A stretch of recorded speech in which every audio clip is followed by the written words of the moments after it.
diagonals of a quadrilateral bisect each other at right angles then it is a rhombus. हमें क्या करना है, एक क्वाड्रिलेटरल लेना है, उसके जो डायगोनल्स हैं वो बाइसेक्ट करते हैं राइट एंगल पे, तो उसे फॉर्म करना है क्या, वो हमें शो करना है इसमें क्या है, वो एक रोम्बस है. तो हम एक रफली ड्रॉ कर लेते हैं क्वाड्रिलेटरल. तो यहाँ पे इसको ड्रॉ कर लिया है.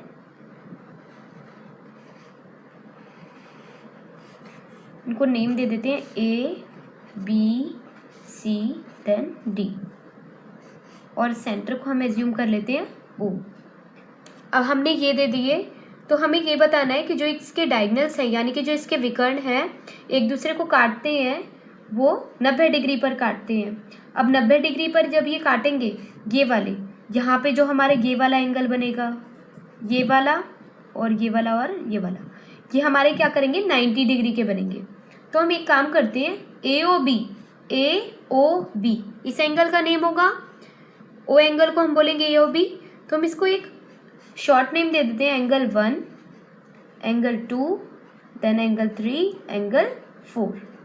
और स्टार्ट करते हैं क्वेश्चन.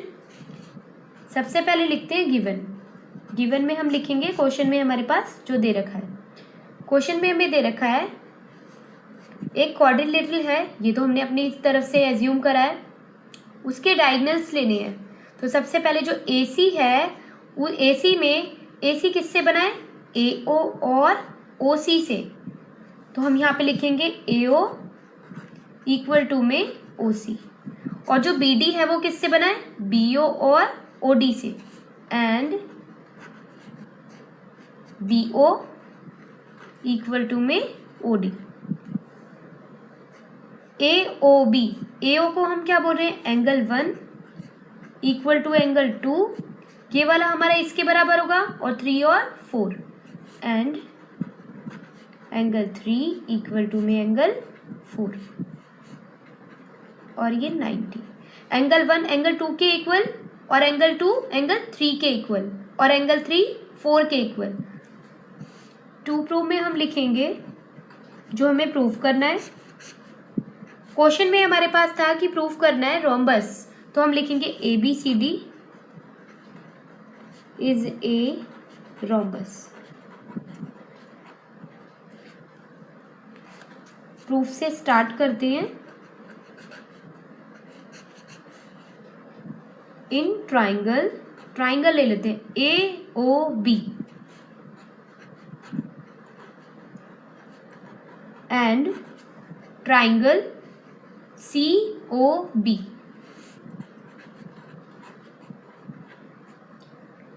AO बराबर किसके है, OC के. तो हम लिख सकते हैं AO बराबर CO इक्वल टू में CO. और रीजन में हम क्या दे देंगे, गिवन है.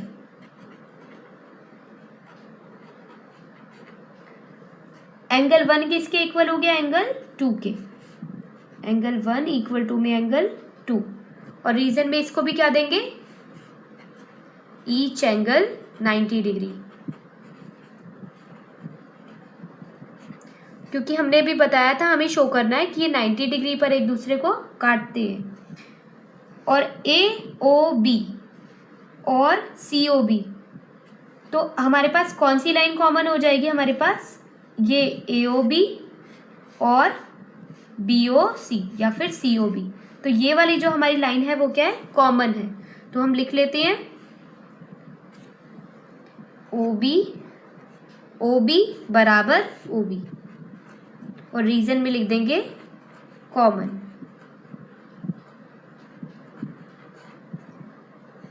साइड एंगल साइड से हमारा AOB और ट्राइंगल COB क्या हो जाएगा, कॉन्ग्रुएंट हो जाएगा. तो लिख लेते हैं triangle AOB congruent to triangle COB by SAS congruence rule.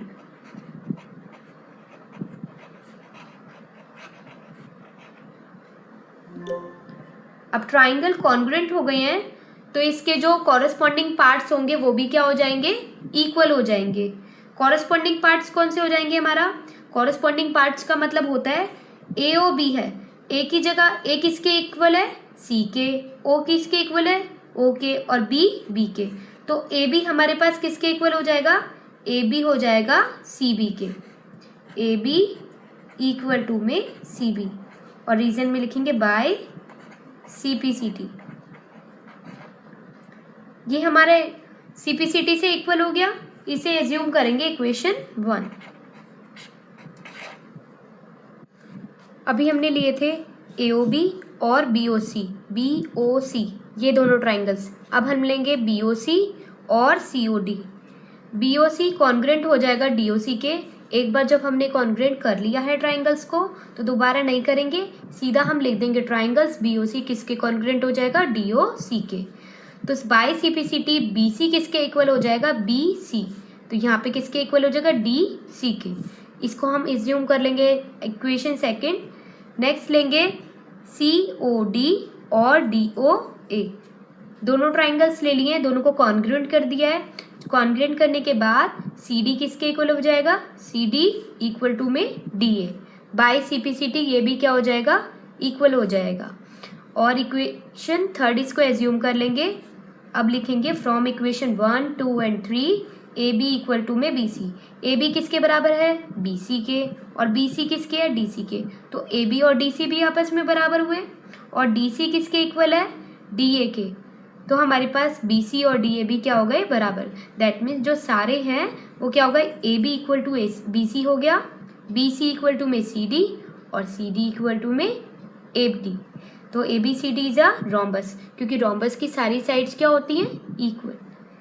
AB BC CD और DA ये सारी साइड्स क्या हो गई, इक्वल हो गई, और ये रोम्बस प्रूफ हो गया।